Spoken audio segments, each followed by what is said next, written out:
लोकसभा चुनाव में भाजपा को हार का सामना करना पड़ा, उसका कारण क्या है? जय सिया राम। जो है कुछ कारण का विशेष नहीं रहा।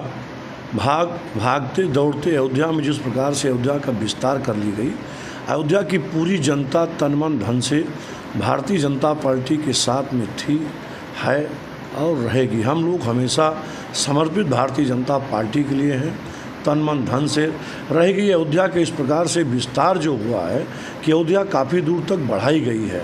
जो गांव क्षेत्र में भी इसकी संख्या जोड़ी गई है और शहरों को बीच में तोड़ फोड़ किया गया है, जिसके कारण कुछ लोग नाराज़गी की वजह से, और जहाँ चार बर्तन रहते हैं वहाँ खटपट चलता रहता है, तो कोई विशेष प्रभाव नहीं है। इस बार जो है भारतीय जनता पार्टी नहीं आई है, लेकिन पूर्ण रूप से अयोध्या वालों को इसमें किसी प्रकार से कसर किसी प्रकार से नहीं छोड़ा गया, क्योंकि जितने अयोध्या क्षेत्र के लोग हैं वो तन मन धन से समर्पित थे और समर्पित रहे नहीं भारतीय जनता पार्टी की ओर से, और कोई विशेष बात नहीं है। जी, जैसे कि भारतीय जनता पार्टी ने कहा जाता है 400 पार का नारा दिया था, लेकिन वो 240 पर ही सिमट गई।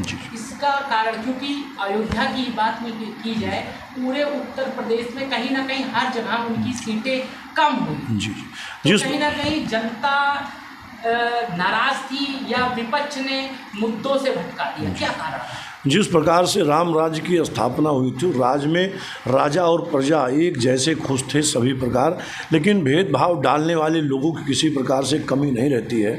जिस प्रकार से गार्जियन अपने बच्चों की सुरक्षा करती है, पर बच्चों में कहीं न कहीं से कसर रह जाता है, उस प्रकार से जनता अगर कहीं न कहीं से कसर देखा है और ना समझी का कार्य किया है, तो उसमें कोई बात नहीं है। फिर भी भारतीय जनता पार्टी का जो सरकार बन रही है, 5 वर्षों तक लगातार जिस प्रकार से 10 वर्षों तक भारतीय जनता पार्टी देश यशस्वी माननीय प्रधानमंत्री श्री नरेंद्र मोदी जी ने भारत पर जो है बहुत ही सरलतापूर्वक, बहुत ही सहजतापूर्वक जिस प्रकार से जनता का रक्षा किया है, और जिस प्रकार से सरकार ने सारी सुख सुविधाएँ अपने जन समुदाय को प्राप्त कराया, चाहे उज्ज्वला को लेकर के, चाहे आवास को लेकर के, चाहे शौचालयों को लेकर के, चाहे अनाज को लेकर के, जिस प्रकार से किया है कोई सरकार न किया था न करने वाली है। एक सवाल, आखिरी सवाल है। आज प्रधानमंत्री जी 7:30 बजे जो है पुनः प्रधानमंत्री तीसरी बार बनने के लिए शपथ लेंगे, लेकिन अभी तक कहा जाता था कि मोदी की गारंटी, लेकिन अब कहा जाएगा एनडीए की, क्योंकि गठबंधन की सरकार है। तो क्या लगता है और क्या आशीर्वाद देना चाहेंगे, और क्या आपको लगता है कि 5 साल तक ये गठबंधन की सरकार जो है चलेगी या बीच में गिर जाएगी? पूर्ण रूप से जो है भारत का सौभाग्य है, भारत का ऐसा गौरव है जो ऐसे देश के यशस्वी माननीय प्रधानमंत्री जी भारत को प्राप्त हुए हैं। और इस बार एनडीए की जो सरकार गठबंधन की बन रही है, वो भी श्री माननीय मोदी जी पूर्ण रूप से सहमति से चलाएंगे और इसमें पूरी भारतीय जनता की रक्षा करते रहेंगे। और जिस प्रकार से 10 वर्षों से उन्होंने स्वतंत्र होकर के चलाया है, वही कारगर फिल्म चलता रहेगा, उसमें कोई विशेष परिवर्तन नहीं है। की बात की कहा जाता है, जो नीतीश जी हैं वो पलटू राम कहे जाते हैं, वो कब किधर पलट जाएंगे कोई पता नहीं है।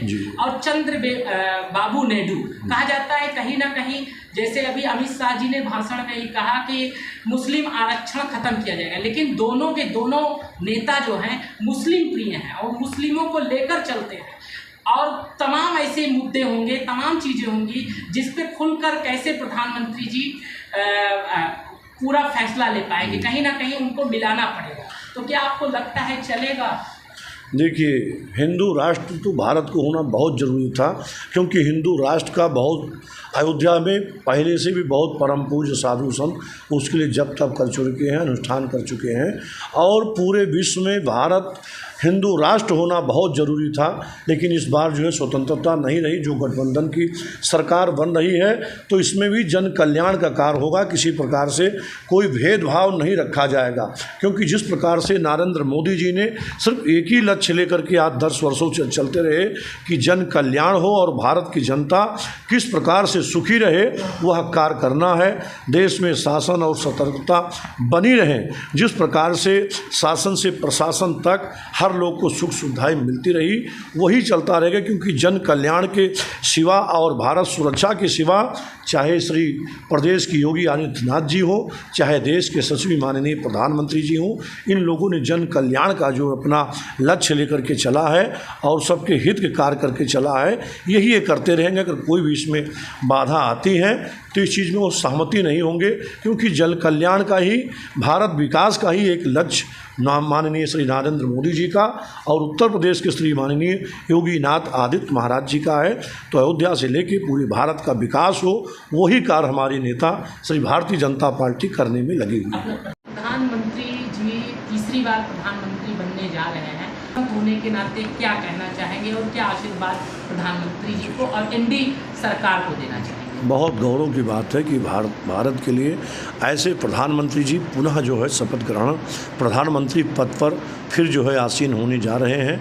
इस बार गठबंधन की जो सरकार मिली है, जो श्री माननीय प्रधानमंत्री जी के सहयोगी में है, उनको भी परमात्मा राम जी सद्बुद्धि दें, क्योंकि जिस प्रकार से वो आज तक बदलते हुए चले आए हैं, ऐसा कार्य ना करें। श्री सीताराम जी की कृपा रहे। और देश के यशस्वी माननीय प्रधानमंत्री जी को मैं खूब ढेर सारी बधाइयाँ अयोध्या तीर्थ पुरोहित धर्मार्थ सेवा ट्रस्ट, अयोध्या तीर्थ पुरोहित समाज, पंडा समाज की ओर से देना चाहता हूँ। जगह जगह अयोध्या में अनुष्ठान व्रत भी रखे गए हैं, जगह जगह जो है अन्य क्षेत्र भी चलाए जा रहे हैं कि देश के यशस्वी माननीय प्रधानमंत्री जी पुनः 5 वर्षों तक उसी प्रकार जो है जन कल्याण का काम, भारत विकास का काम करते रहें। और जो है जिन लोगों ने सहयोग उनको दिया है, उनके साथ जुड़े हैं, राम जी की कृपा उनके ऊपर भी रहे, जैसे अगले समय में वो कार्य करते रहें, ऐसा कार्य ना करें। सद्बुद्धि परमात्मा राम जी उनको दे और भारत का विकास हो। ऐसे देश के यशस्वी माननीय प्रधानमंत्री को मैं बारंबार धन्यवाद और यश कीर्ति वैभव का उनको आशीर्वाद देता हूँ। राजेश महाराज, अध्यक्ष, अयोध्या तीर्थ पुरोहित।